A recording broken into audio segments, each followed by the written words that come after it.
Look at these dry, raw seeds straight from the garden. If you have ever enjoyed a plate of matoke topped with rich, thick groundnut sauce, you have experienced the transformation of those tough seeds into a meal. Taking a cheap, raw crop and changing its physical form to increase its shelf life, enhance its flavor, and ultimately raise its market price is a process called value addition. This chart shows the 5-step processing cycle that applies to nearly all vegetable seeds. First, sorting, then roasting, cooling, grinding, and finally packaging. Mastering this exact sequence is how you turn a basic subsistence crop into a predictable, scalable business product. The first step is sorting. This requires manually removing physical debris like stones that could break a tooth, and carefully inspecting the batch to pull out spoiled or moldy seeds. There is a common misconception that if a seed has mold on it, the high heat of the roasting stage will cook the danger out and make it safe to eat. This diagram illustrates why that is false. Green mold produces deadly chemicals called aflatoxins. As you can see, these toxins completely survive high cooking temperatures. Infected seeds cannot be saved. Meticulous manual sorting is your ultimate non-negotiable line of defense for food safety. The bad seeds must be physically discarded. Next, we apply medium heat. Roasting drives out internal moisture, destroys compounds that make raw beans hard to digest, and unlocks the seed's natural flavor. This split-screen comparison shows the risk of skipping the next phase. If you grind the seeds while they are still hot, the oils separate too early and the powder clumps together. You must let the batch drop completely to room temperature.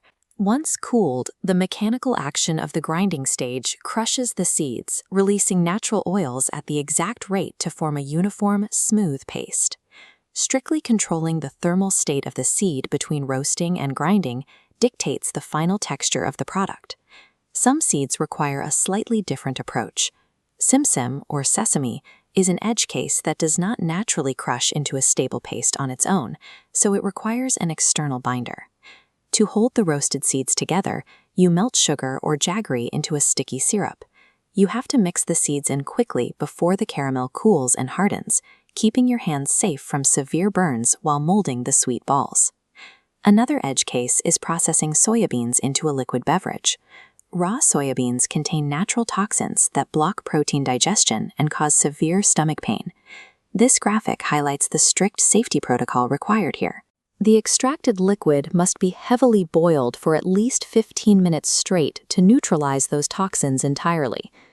The overarching sequence remains intact, but the specific chemical properties of seeds like Simsim and soya dictate critical adjustments for structure and safety.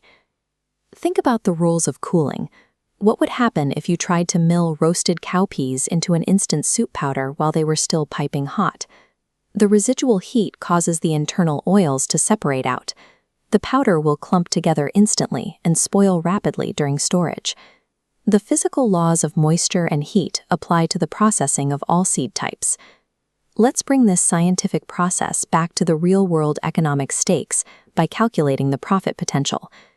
A kilogram of raw groundnuts costs 5,000 Ugandan shillings, but processed into peanut butter, it retails for 12,000, leaving a 7,000 shilling margin. From this value added, you must cover overhead costs like fuel, packaging, and labor to secure your final profit. Here is your final blueprint. Remember to enforce the strict safety protocols at every stage. Toss moldy seeds at sorting, cool everything entirely before grinding, and always boil soya for 15 minutes. Value addition is applied science. By controlling heat and moisture and maintaining strict hygiene, you transform cheap agricultural materials into safe, highly valuable entrepreneurial assets.